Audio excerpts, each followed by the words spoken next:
What is going on, everybody? What is up? It is your boy Darren of the DH Impact Media Podcast.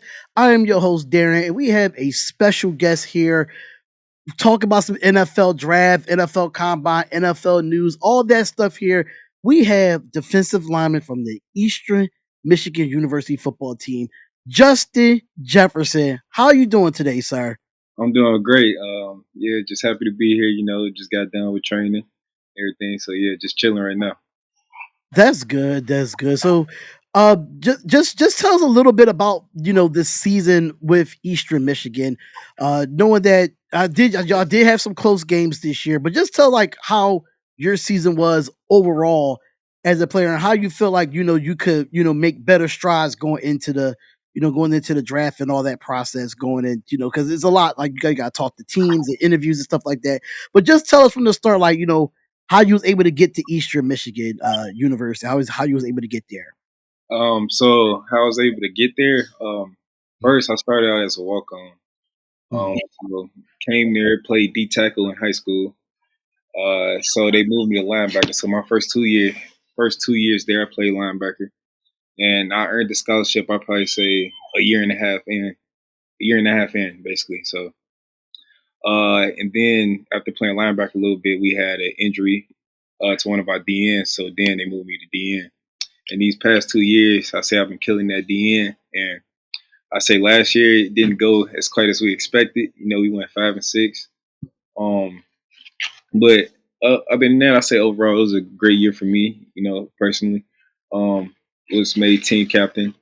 Uh, did better than I did years before. That was my peak year in college, so that was good. And right now, what I want to say is what I want to work on going into the league. I probably say is just getting better with every asset of my game. Like I'm a great pass rusher already, but get better at that. Taking advantage of more opportunities that's given into me. Get better at special teams, and yes, I'll say that right there. So that's it. Okay. So I know that you went to Eastern Michigan University. So as my boy Max Crosby, I'm a Raiders fan to the death of me. And like the way that he came into the league and just took the league by storm. He did so well there. So, like, was he an inspiration to you knowing that he came from Eastern Michigan and now you're playing defensive end and he's playing defensive end?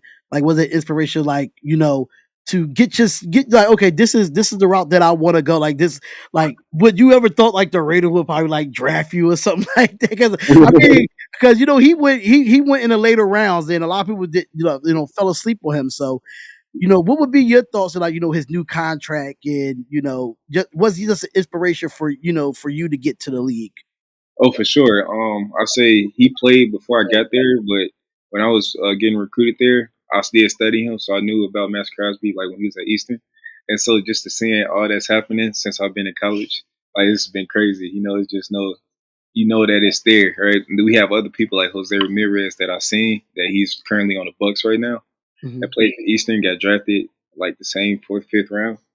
And yeah, just seeing people like that, just like the people that you played with or came from the same spot as you, it just shows that like the dream can come true. And then also like inspiration too, seeing Max Crosby come in like last year with that big old chain just gleaming, blinding your eyes in the meeting. Like yeah, that's big inspiration too. So That's awesome, man. That's awesome, man. So, like, how do you stay mentally sharp and focused during this intensive draft process? Because you still have your pro day coming up. The combine just finished. So, like, how are you mentally going through this process? 'Cause I know it could be a lot. The draft is next month. I know teams are reaching out and try to get interviews with you and stuff of that nature. So, where's your mindset now? With this intense process here. me, I just take it day by day, just like anything I do, like with season or season off season. But I feel like it's just like the same, just take it day by day, do what you got to do right now. Don't focus on what happened in the future. So like right now, I'm just worried about we have pro day coming up Thursday, so I'm not worried about like the interviews or the draft right now. I'm just worried about pro day. So each day, feel me, day by day. Okay, so like any NFL teams have spoken to you? If so, like What was those conversations like, if you don't mind me asking? Um, I haven't really only spoke to like Pittsburgh Steelers, the linebacker coach there, Mhm. and it's because the D tackles coach knew someone that coached me, and he was able to vouch for me. But it's just him asking for film, asking where I came from, everything. It's just an introductory type meeting. So Okay. And I know a lot of people get it confused, the fact that your name is Justin Jefferson. They knew they yeah. have a wide receiver for the Minnesota Vikings, for Justin Jefferson. But if a coach asks you, why should we draft Justin Jefferson? What would your answer be? I say, when you draft me, you get a person that can not only elevate myself, but elevate everybody else around him, elevate the whole locker room, just by leadership. Um, me also being a soldier, doing whatever the team needs me to do, and also I'm very versatile. I can play DN, I can rush, I can play linebacker too, I can play special teams. They need to play fullback, I can play fullback too. So I say I'm just a baller. I'm a leader of men, and also I know how to be a soldier too. So Hey, when you play multiple positions, that makes it even, more better for you. Because even though defensive line is probably your priority, but, when you could go out and play a fullback or you could go out and play a different position, I think NFL teams look at that like, okay, I can move him around on the offense, on the defense. Of course, everybody's talking about, Travis Hunter doing that right now in Colorado, yeah, but knowing you playing on the defensive side, playing line, and then going to play fullback kind of remind me of myself when I played. So I mean, okay, I played defensive tackle and I played a little bit of fullback myself. So I could definitely can relate there. So for Eastern Michigan and the conference in itself, uh, what was like out of all the games that y'all played this year, what would be the best game as a team, and what would be a best game for you individually? I say best game as a team, Central Michigan. Like that game was crazy. So fans, it was like packed out too. It was a rivalry game. We was losing. I'd probably say about 14 points, 14 or 21, like 2 or 3 touchdowns and a half. And Okay. we came back, and so like because nobody expected it, not everything. So and then the atmosphere there was just amazing. And I say probably my best game is either UMass or Jackson State, Mhm. Jacksonville State. So I say UMass because I had 7 tackles, 2 sacks, and then Jacksonville State. It was game going into overtime. Made a sack in clutching moments. Looked up my PFF grade. Had like a 90 some percent, like a 90 grade in pass rush. So I was like, couldn't be blocked that day. But I say those 2 games right there. Okay, so like as outside of like I said, Max Crosby, of course, he came to Eastern Michigan. What other defensive players in the NFL that you can relate your game to? You have those Nick Bosa's, those Joey Bosa's, Khalil Mack. You have so many great players that's playing in the league right now at that position, and that as far as making money at that position, the number is just rising and rising. But if you look at a few players in the NFL, what players that you can see you resonating yourself with? Like in a comparison of your game. I say with comparison of my skill and also size included, since me being undersized, Mhm. I say Elvis Dumerville is one that come to mind. That's one that I looked at a lot, especially when we played with Terrell Suggs and everything, just the stuff that he did. I always tried to copy that. And then my favorite pass rusher ever, even to this day, is Von Miller. So Mm, anything that he did, I always tried to steal. So that ghost is like one of my signature moves. Like so, him, Von Miller, and I'll probably say like right now, currently, is Hassan Reddick. That's what I like. mhm. Yeah. I just wish Hassan Riddick would have stayed in Philadelphia. He probably would have had himself a championship. But Yeah. hey, sometimes you gotta do what's best for you as an individual. So I then, listen. then also James Harrison. James Yes, Harrison. yes, you can't go wrong with James Harrison. The guy was all over the field. He was just a monster Oh, in Pittsburgh. But I love those picks, even though with Von Miller, I'm used to him playing us twice a year when he was a Denver Bronco. I Like he used to be just disruptive coming off the edge, and know. he's still doing it to an extent with Buffalo, but his best years was in Denver, in my personal And opinion. that So, Super Bowl performance, I sometimes wish oh, I could say. That oh was amazing. man. So, so I know that you know, you're not the only one that's going to the draft, correct? Yep. So so what other teams, I mean, what other players on your team, um, is like, how like I know all y'all just like thinking about like the draft and how y'all conversate about it on a regular basis? Because I know y'all probably how many players that's coming out for the draft for Eastern Michigan? I'll probably say right now 6 to 8. I say that, yeah, 6 to 8. So I probably so right now I'm training with my strength conditioning coach, Deontay Mack, Coach D Mhm. Mac, and it's about four of us right now. So we have them conversations every day. It's me, David Carter Jr., a safety, Jerry Gessinger, a tight end, and Cole Snyder, our quarterback. Also Trey Lang too, another defensive end too. So shout out Trey Lang. Um, so I say all of us, like when we doing our times, and it's like some crazy times. Like I ran an L cone, like Mhm. and, like had a 6.79. So I'm like, oh, if we do these numbers right now, we go to lead. So Yeah. we like, oh, we better go to the lead. Like David Carter ran like I think he jumped like a 37-inch vert, like stuff like that. So I mean, we just like I said, taking it day by day. We do get excited about it and like, okay, if we just doing what we doing right now, like what we practicing, oh, we straight. You feel me?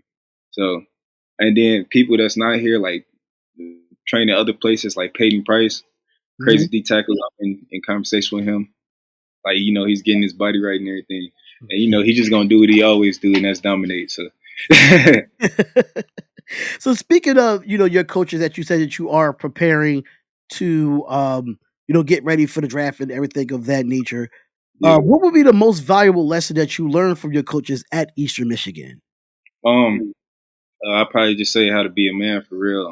Like I've been there since 2020, 5 years. So those Mhm. coaches has really been the same type of coaches since we've been there, and they taught us, they watch us grow up. So they taught us a lot of valuable lessons. But the one thing mainly that they taught us is how to be a man.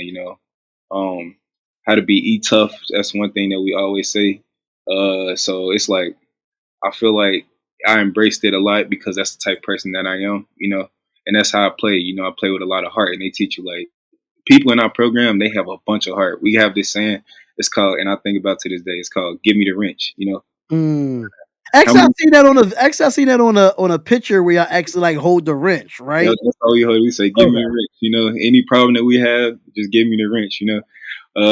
Yeah, we don't never shy away from any problems. We face it head on. So that's what I do throughout life, throughout football, throughout anything that I do. So this season for Eastern Michigan, if you had a team out of any teams in the nation that y'all wanted to face, but like it's like one team that I just couldn't stand, and I just want to get on the field and see what's up with them. Team in the nation that you will want to go up against, going to war with your boys at Eastern Michigan? What would be that one team in college football? Michigan. I love to play Michigan. Oh, South Alabama. Oh, okay, okay.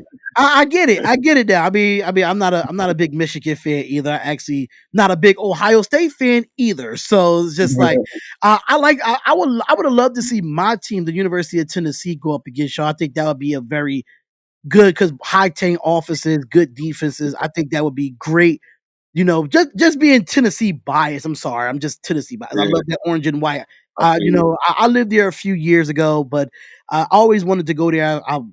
Play basketball, play football, stuff of that nature. My grades wasn't really the reason why I didn't go, but I still go down there and just go to games and still do stuff like that. But I would have loved to see Eastern Michigan go up against Tennessee or some of them SEC teams as well. They playing Kentucky this year, so we gonna yeah, yeah. Oh, that's gonna be I definitely want to keep a lookout for that because you just never know. We've seen teams like Eastern Michigan, Central Michigan, and these smaller schools beat these high powered D1 schools. So we've seen it over the years that just because they're a smaller D1 school, that doesn't mean anything. Like anybody can be beat on any given Saturday. Yeah, it's true. So so do you have any like family that's that play college ball or play like pro sports? And did they give you that motivation to make your decision to go to Eastern Michigan or make your decision going into the NFL? Yes, I do have family. So I have an uncle. His name Jason Jefferson. Mhm, He played for the Bears for a stint, but I was too young to watch that. So mhm. I say the person that did get me into wanting to play like college, and he didn't go to NFL, but just wanted me to get to play college ball, and then also that wanted me to go to the NFL is like my cousin, the Ball Jefferson. So Oh, he played on NIU, during that stint when they was going to the Orange Bowl and everything. yeah. Yeah, with 2012 and that. So I used to always go to the games. I went to the Orange Bowl game in Miami and just watching him play. Feel me at a big stage. He played against Jameis Winston. And Yeah. yeah. So I mean, just seeing that, and he was a D tackle too. So that's the thing. Everybody in my family that played D lineman. Can't go wrong with it. The D lineman family. That's just something like for me. I can say that my family was more diverse when it comes to like football. I had my father played corner. I played D line. I played fullback. My brother played quarterback. It played a little bit of receiver. So it was like all over the place. But overall, I kind of get it. Though. I definitely get it. Coming from playing a defensive line. So speaking of both of us being former defensive linemen, what would be the best technique on the line that you would love to play in? Because me personally, I like the yes. I was about to say the six technique is the best. Like I love the six technique. I think it's so easier to get to a quarterback or even stop the run Yeah. in a six Uh, technique. So I yeah. love it.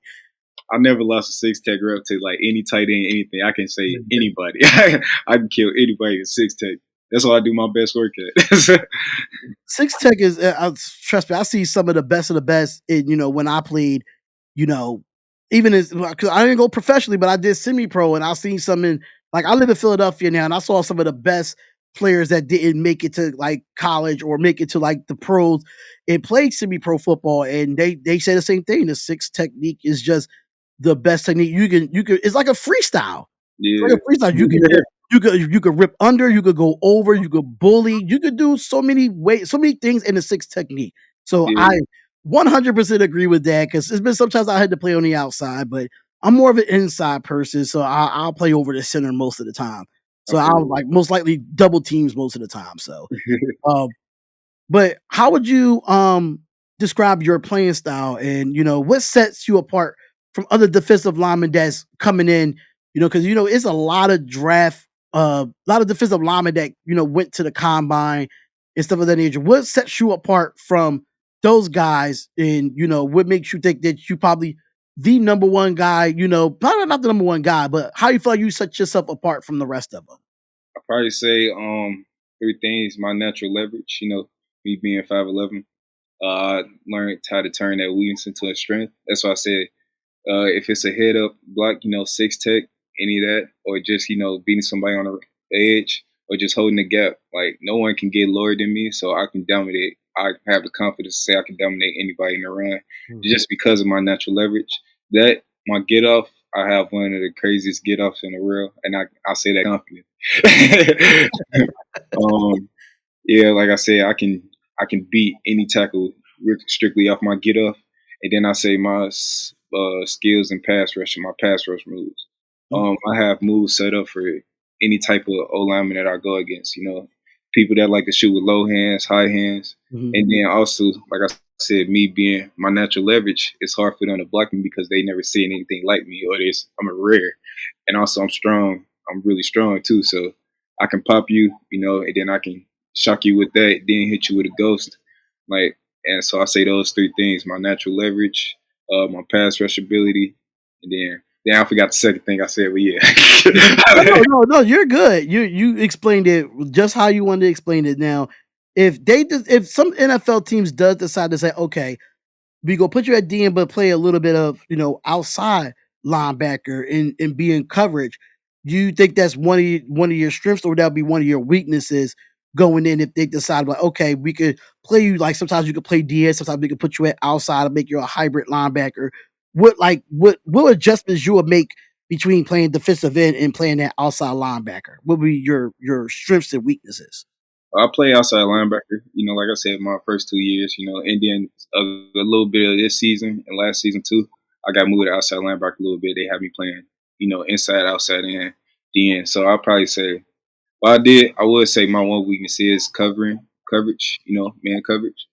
But I feel like you can always get better at that. I Yeah. say one of my best abilities too it's not only my work ethic, it's my ability to adapt. So any situation, like I said, they moved me to DN. I was able to adapt to that. I never played linebacker uh, before college, so I was able to adapt to linebacker, and Mhm. I played some of it as a freshman too in actual games. So if that's what they wanted me to do, I'm gonna easily adapt to it, like I always did with any position that I ever that somebody put me in. So So now we know the draft is next month, and we see all these, star players and all these, top players, sitting out the combine. Now I asked a few people this, a few other podcasts on how they feel about they're getting invited to the combine, but they're not actually participating in the combine. As a player yourself, how do you feel about these star players sitting out for the combine and not showing the scouts what they need to do and just waiting until pro day? Do you think that's a good idea or a bad idea? I was actually having this conversation with some of my teammates. I feel like it depends on who you are, right? So like as a quarterback too, I think it was like a good decision to sit out, like what Shador did, because it's like with the thorn drills and everything like that, it's like you're not throwing to the regular people that you throw to, so the timing might be off or the accuracy. Mhm. So you can say that for pro day with people that you're used to throwing with and all that. So I feel like it can get your stock up. It's like that, and then some people don't need to run because their tape shows it. Feel me? I feel like you should only do the combine if you absolutely have to. Like you don't want to do nothing that's gonna bring down your stock. Yeah, I think it really depends on the position. Like you said, quarterback is probably one of those positions where, yeah, we see a lot of quarterbacks did try out you did throw at the combine, and we see like, oh, somebody draft stock fall, but like they don't know those receivers. They haven't get a chance to have any continuity with those receivers. Now, if you're a defensive lineman or offensive lineman, you want to get those reps at the combine because they want to see your technique. They want to see that skill set. So I can Yeah, completely agree that I really think is on the position.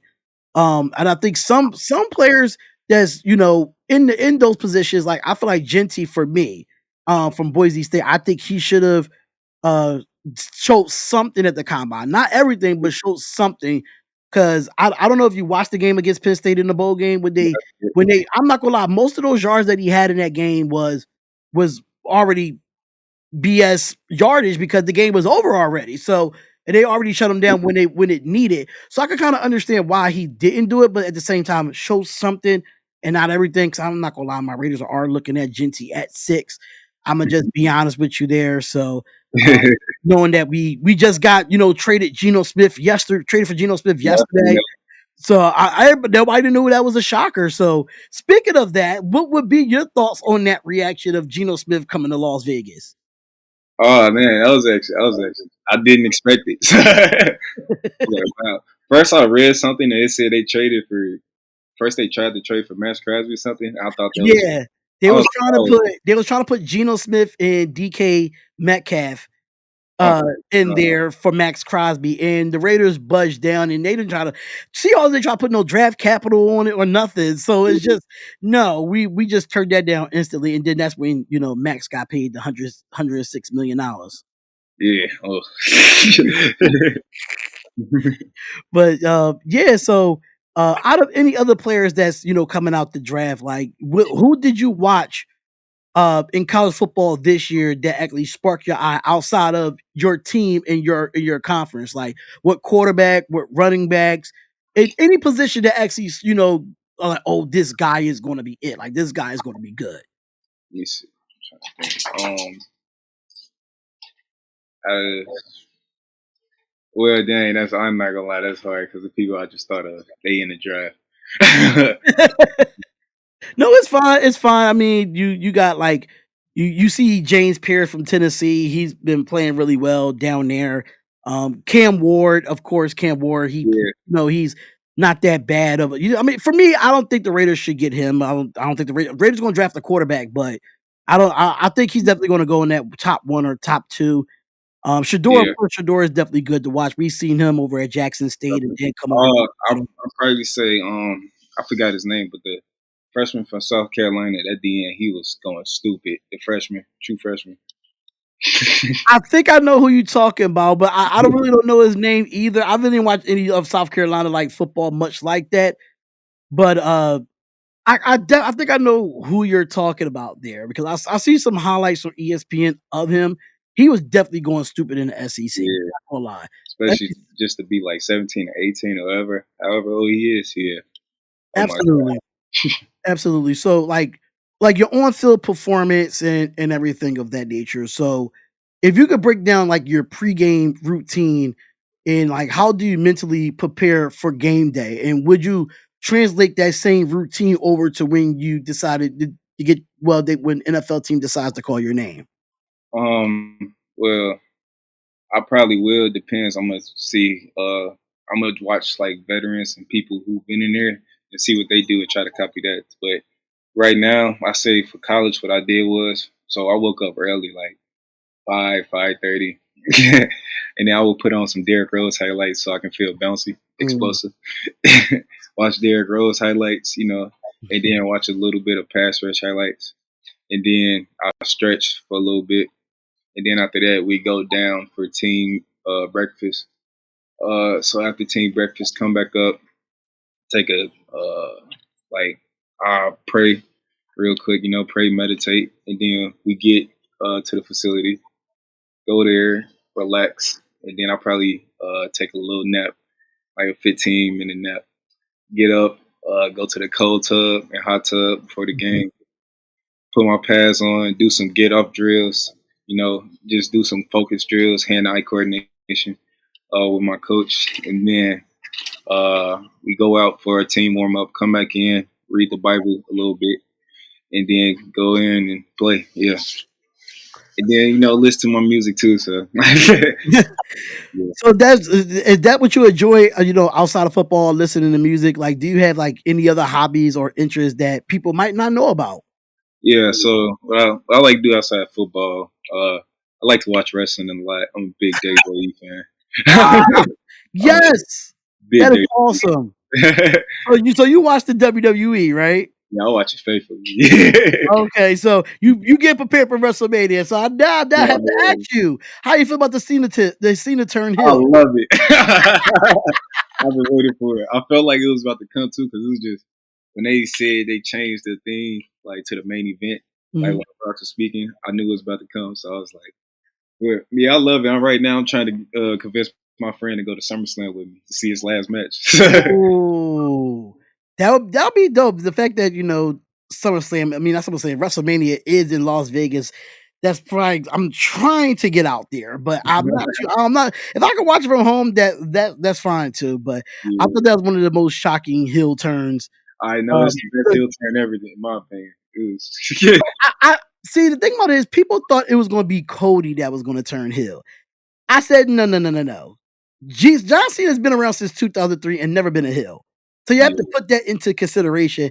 And he's going after Ric Flair. So like it's only right for him to go heel. So I thought that was a great thing to do. So see, yeah. we right here, man. I love it. I just had my guy, I had my guy Mike on for my last podcast and we talked about it. We did our preview of Elimination Chamber and all of this happened. So yeah, Yeah. I SmackDown last night, so it was pretty dope. Yeah, see, I knew he was gonna turn heel once CM Punk got curved stomach. He just went like straight for the thing. I was like, oh yeah, I was like, he's about to come.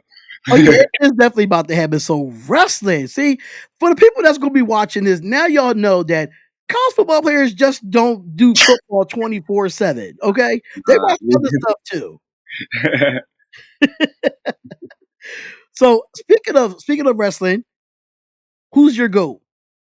Roman Reigns, man. Oh Yeah, man, what out of he did. all in the history, that's your It used, goat. it used to be Shawn Michaels. My favorite wrestler ever is Seth Rollins. But it used to be Shawn Michaels, but what Roman Reigns did these past like 4 years since 2020, yeah, I ain't never seen anything like it. Since I've been watching. And Okay. I he mean, got my goat is Shawn Michaels. I grew up watching Shawn Michaels. I'm part of the Attitude Era, so it's just like that's my guy. The Triple H is the young Rock, not the Final Boss, but the young Rock and okay. the Edge and Christian Hardy Boys. That Attitude Era. I was just watching WrestleMania. I think it was WrestleMania 14 when Shawn Michaels lost to Stone Cold and Mike Tyson was there. Okay. So we saw I'm always watching my history and learning from the best, but I can't be mad at Roman Reigns. I mean, that's your goat. I mean, I just don't consider him the GOAT, but I mean, what he has done is definitely unprecedented. Yeah. I definitely can agree to that. But listen, y'all hear it first. Y'all heard it here first. Roman Reigns is his GOAT. I would Oh, love to hear from y'all in the comments on that. Um, so let's get back to like the football or just in general. Like, okay. how do you handle pressure in adversity, like both in football or in life? Because things get thrown at you a lot when you're doing something that you want to pursue as a career. So how do you handle those things like where you know family comes involved and then now you get drafted to the NFL and what things happen there. So like how you handle that pressure and that adversity when it comes to football in life? Yeah, so I've been getting adversity since I was young, you know. I said I was a walk on and everything, going to camps, people not seeing me. Uh, so I'll probably say like I'm used to it, but also I just know that I know that when you're going through adversity, you feel me, that just means you're just gonna get better. You feel me? You always gonna come out stronger out of it. And I always go to this one Bible verse that I always read. It's called from James 1, verse 4 through 7. Consider the pure joy, my brothers and sisters, whenever you face trials of many kind, because you know the testing of your faith produces perseverance, and let perseverance finish its work, so may be mature and complete, not lacking anything. So I read that, and I always keep that in the back of my mind. So I know like something happens, something always happens for a reason. And Right. Listen, I coming on as a walk on and and you get to this point where your name is going to be called in the NFL. Like it's just is an accomplishment, but it's you still got more to go. yeah, A lot is gonna come with it. And just hearing your story, it kind of even though this is a true story and it was a movie, Rudy by himself came on as a walk on. But the guy, like, that's one of my favorite football movies of all time because I just felt yeah, like he was just so underrated and he was just so small and he went out there and he got his moment. So being playing at Notre Dame and not getting the chance and he finally was able to get that chance, I think it was, it's inspiring in some ways. So yeah. um, my next question to you is, what piece of advice that you would give younger athletes that's looking to follow in your footsteps, or just looking into going into college or going into high school? Like, what a piece of advice that you would give a younger athlete right now? I probably say take advantage of your opportunities, and but I always tell like like the young people at Eastern, I say the one thing that separated me from everybody else is not only I had a great work ethic, but I had like a creative work ethic. So I was doing stuff that people wouldn't even think. So like my freshman year when I was a walk on, I came in around 250 pounds, so 240, because I played D tackle, and it was like fat, big. So they wanted me to lose weight, and so what I did, right, I never went home. I didn't go home for Christmas, Thanksgiving. I stayed. Mm, I went to train at this one place that NFL players trained at that costed like 1,800, and I was a walk on. So in order to pay for it, I was working FedEx from 1 a.m. to 8 a.m. Wake up, go there, and then when we were still in off season, I would work out 1 a.m. I mean, work at FedEx 1 a.m. to 9 a.m. Go to practice and then go to training. And I was just doing that constantly. Like, and then when people started finding out, they was like, "Oh, this dude's crazy," but it worked out. Like I said, I lost a bunch of body fat. And it's plenty of stories just like that. Like it was one story my coach would tell you. It was winter break. I thought nobody was there because it was like Christmas time. I would like shovel the snow just so I get my footwork in. right, right. Yeah, you just gotta have a creative work ethic, and then also like another thing too, like even before I even got to Eastern, I would drive up here. Like I'm from Chicago, so it's a 4 hour drive. hmm I would drive up here every weekend just to watch film with like the senior Terry Myrick, so I can know what to do before I even got there. Like I said, you gotta have a creative work ethic with everything you do. Okay, so just another question for your on-field performance as well. How do you approach the film study? And what do you do and what you look for when breaking down an opponent? Now, I know like the tackles is the biggest thing right now when it comes to money in the NFL. So, Mhm. like when it comes to college and looking at some of the best tackles in your conference. Like, how do you approach the film study? What do you look for in weaknesses or in strengths? And like how you break down your opponent when you're watching, film? Well, first I look at the overall of the team, so I can know like what type of play it is, right? And then after that, like I said, I watch it as a linebacker first, basically. So I look at what they do on first downs, second downs, third downs, everything like that. What they do in the red zone. What's their top three formations? What's their favorite? Like, what's their favorite plays in those formations? Um, and then as a looking at offensive tackles, I probably say like first I would like to look at how their stance is different between run and pass. Like, Mhm. do they like certain tendencies? Like, do they have their feet out on the pass or feet in the run? Do they look at their assignment? Do they look at their work? Like some tackles would do this. Like they would squeeze their hand before the ball is snapped. I look at that. Uh, and then also I look at quarterbacks too for snap count. So do they like touch they towel right before they finna snap the ball and everything?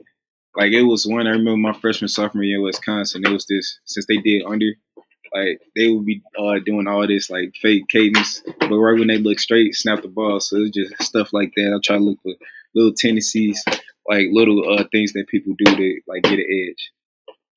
So being from Chicago, you are a Chicago Bears fan, right? Yep. Okay, I was just making sure. What are your thoughts so far on the moves that the Chicago Bears had made as far as offensive line wise? Because Caleb Williams, he's don't get me wrong, he's a hell of a talent. He really is. Offensive line has been the biggest issue for the Chicago Bears in recent years. So trading for Genoa Jackson, trading for Joe Tooney over from Kansas City. How you feel about those two transactions? For the Chicago Bears to help out Caleb Williams in his offense.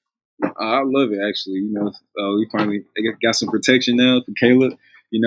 Hopefully they get some more, offensive linemen in the draft. But that trade was big for me. Made me happy, yeah. And then the new offensive coordinator, we got from Detroit. I know him and Caleb gonna match well together. So yeah, I'm excited. I'm excited to see what they're gonna do this year. So you're born and raised in Chicago, right? Yep. That's funny because next year, possibly the end of this year or going into next year, I'm supposed to be moving to Chicago. So I'm going to Illinois Media School for sports broadcasting. So I'm going to the trade school in downtown Chicago. So I'm supposed to be going there for I think it's the 8 year, I mean the eight, not 8 year, 8 month to 1 year program that they have. Okay. So if you give me some advice, what places, when it comes to food, where should I go if when I come out there? Oh, I got you. I say if you like pizza, go to the south side. There's this place called Palamos Pizza. It's the best pizza I ever had in my life. That obviously Portillo's, Portillo's, me, Harold's Chicken. We eating that since I was younger. Okay. And Giordano's, another best pizza place. Get a deep dish from Giordano's. But the one place I say is Palamos Pizza. You have to go to Palamos. So all you Chicago fans that watch this channel and stuff of that nature, if y'all could agree, y'all can put that down in the comments below as well. On the south side. Palamos. So for me, if you ever came to Philadelphia, you got to get you a Philly cheesesteak, the I original Philly cheesesteak. But I'm gonna recommend you to don't go to Pat's or Geno's because I understand that's a tourist spot. But if you Okay. want to go get a great cheesesteak, go to Max's. And Max's have one of the biggest or the longest cheesesteaks you could get for like a nice price. Ooh. It's good chicken cheesesteaks as well. And Delahondro's. Delahondro's not too far from me where I live at now. It's like 15 minutes from me. But once the Eagles parade was over here, they went straight up the northeast to Delahondro's, and the line was around the corner, and it was cold as ever outside. So it gotta be good then. Yeah, I It, got. it, people drive from downtown Philly to go to Delahondro's just to get a cheesesteak, or they'll go the opposite way and go to a place called Ishkabibbles, which is on South Street, where there's a lot of spots that you can go to, Nifty Fifties, and so many other restaurants down there that you could go to. So yeah, Philly's pizza is okay, but we're made for the cheesesteaks. We're home of the cheesesteaks at this point. Okay, bet. Yeah, I'm gonna try that out then. Um, so my final question to you is this: why football? Mm. What was something that like out of every other sport that's out there? what made you choose football? And was it, inspiration from your family? Was it, you fell in love with it at a young age? Like, why football? Like, what made you want to, play that and want to play it as a career as well? I probably say like I've been playing football since I was 4 years old, so I didn't really like. I was just playing it because I got put into it, Hmm. and I didn't start liking it probably till like seventh, eighth grade. When like it's another story that I had. It was a time where I was overweight in seventh grade for. Yeah, it was in seventh grade for my football team. We had to be on a certain weight, and I had to lose like a crazy like 40 pounds. So that year off season, that's the first time that I truly worked and I really wanted something, and I got the goal, and it felt so good. So, and it was just like, okay, this is what I can do now. Like this what football can do for me, and it made me found my love of just working. So, and then going into high school, just some countless hours of work where nobody's looking. You just tighten everything. I always love that. Hmm. And I just I tried other sports, but it's just not the same with football, like to me. And in terms of just the aggressiveness and everything, like for me being short, I always had to show that I had heart, and I feel Hmm. like football does that the best, and especially in my position. So, like in any camps that I went to, like in high school, you can tell anybody I was probably the best at the camps. I was cutting people. I was getting 20, 30 reps, and I would always find the biggest guy or the person with the most attention, and I would just kill them over and over again. Like the opening, I did the opening, a regional one in St. Louis because it was this one kid that everybody was talking about. I went there, beat him, won MVP, and it's just stuff like that. And I just feel like you can't get that from any other sport than football. Agreed. I can't go wrong with that. Can't go wrong with that. Yes, I did say last question, but this question just popped into my mind. If you had a chance to speak to all 32 teams right now on this podcast, what would you tell them about Justin Jefferson and why should they pick you? I tell them that anybody that ever came across or encountered Justin Jefferson in their life, I feel like they always left out better. And you can talk to any of them. They tell you countless stories of me, how hard I work. People say that I'm an inspiration, and I throughout all my life, instead of telling people, I always show them. So I'm always about my work, and I say the best ability that I have that I can bring to anything that I do is, like I said before, my ability to adapt. I'm the type of person that if you put me in any situation that I'm in, any situation, I'm probably not gonna get it at first, but after that first time, I'm gonna learn it, and I don't care how long it takes. I will stay up countless hours just trying to learn it, and then I will adapt. And not only I will adapt, eventually I will dominate. So that's what I tell people. So NFL teams, make sure y'all keep a lookout for Justin Jefferson, and you have a pro day coming up too, right? Yep, So let the people know when your pro day is. it's March 13th, 7 a.m. Eastern Michigan. All right, so make Oh, sure five. Yeah. y'all keep a lookout for that because he's gonna give his 110% out there. The one thing I can say about just talking to him, his work ethic is everything. So NFL teams, if y'all come out there, be prepared because he's definitely gonna put on a show. So let everyone know where they can find you at on social media, anywhere of that nature. Let them know where they can find you at. Okay. My Instagram is Justo World, so JUSTOWRLD 5, and my Twitter is Justin Jeff 2020, and that's it. Yeah, that's all I have. But I want to thank you so much, Justin, for taking the time out your day. All the stuff going on with the NFL draft and process and scouting combines and pro days and all the other stuff that's happening. Took your time out your day to hop on this podcast with me. I'm putting a segment together for prospects. To just let their voice be heard. So for you to be the first one to for me to reach out to and you say yes, it's definitely an honor and a blessing. To have you on the show today. Oh, no problem. Thank you for having me.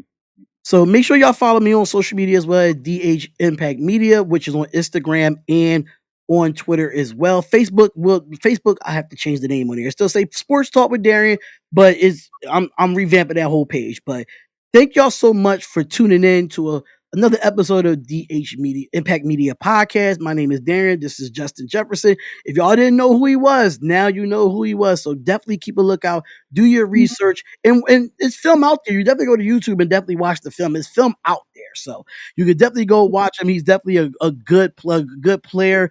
And NFL teams, be ready because he's coming for the top spot. He's coming for the top spot. So I appreciate y'all. Y'all have a great day, and I will see y'all in the next podcast. Peace out.